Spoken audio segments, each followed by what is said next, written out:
ترکی کے خلیفہ سلطان مراد کی عادت تھی کہ وہ بھیس بدل کر عوام کی خبر گیری کرتا تھا۔ اس نے ایک رات اپنے سیکیورٹی انچارج کو کہا کہ چلو کچھ وقت لوگوں میں گزارتے ہیں۔ شہر کے ایک کنارے پر پہنچے تو دیکھا ایک آدمی گرا پڑا ہے۔ بادشاہ نے اسے ہلا کر دیکھا تو مردہ انسان تھا۔ لوگ اس کے پاس سے گزر کر جا رہے تھے۔ بادشاہ نے لوگوں کو آواز دی، ادھر آؤ بھائی۔ لوگ جمع ہو گئے اور وہ بادشاہ کو پہچان نہ سکے۔ پوچھا کیا بات ہے؟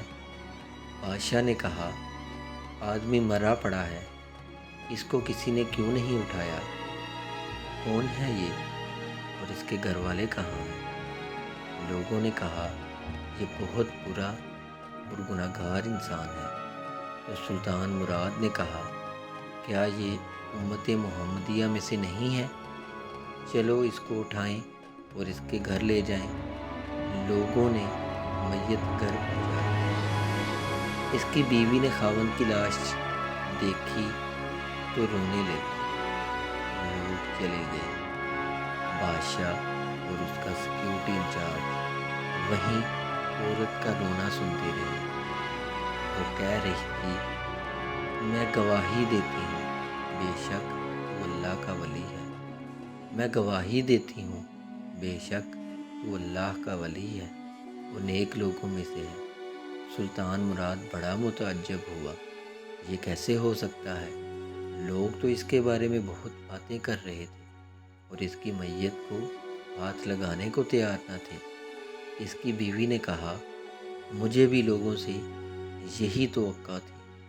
اصل حقیقت یہ ہے کہ میرا خاوند ہر روز شراب خانے جاتا، جتنی ہو سکے شراب خریدتا اور گھر لا کر گھڑے میں بہا دیتا اور کہتا کہ چلو کچھ تو گناہوں کا بوجھ مسلمانوں سے ہلکا ہوا۔ اسی طرح رات کو ایک بری عورت کے پاس جاتا اور اس کو ایک رات کی اجرت دے دیتا اور اس کو کہتا کہ اپنا دروازہ بند کر لے، کوئی تیرے پاس نہ آئے۔ گھر آ کر کہتا الحمدللہ آج اس عورت کا اور نوجوان مسلمانوں کے گناہوں کا میں نے کچھ بوجھ ہلکا کر دیا ہے۔ لوگ اس کو ان جگہوں پر آتا جاتا دیکھتے تھے۔ میں اسے کہتی تھی کہ یاد رکھ جس دن تو مر گیا لوگوں نے تجھے غسل دینا ہے، نہ تیری نماز جنازہ پڑھنی ہے اور نہ تجھے دفنانا ہے۔ وہ مسکرا دیتا اور مجھ سے کہتا کہ گھبرا مت، تو دیکھے گی کہ میرا جنازہ وقت کا بادشاہ، علماء اور اولیاء پڑھیں گے۔ یہ سن کر بادشاہ رو پڑا اور کہنے لگا میں سلطان مراد ہوں، کل ہم اس کو غسل دیں گے، ہم اس کی نماز جنازہ بھی پڑھائیں گے، اس کی تدفین بھی ہم کروائیں گے۔ چنانچہ اس کا جنازہ بادشاہ، علماء، اولیاء اور کثیر عوام نے پڑھا۔ آج ہم بظاہر کچھ دیکھ کر یا محض دوسروں سے سن کر اہم فیصلے کر بیٹھتے ہیں، اگر ہم دوسروں کے دلوں کے بید جان جائیں تو ہماری زبانیں گونگی ہو جائیں۔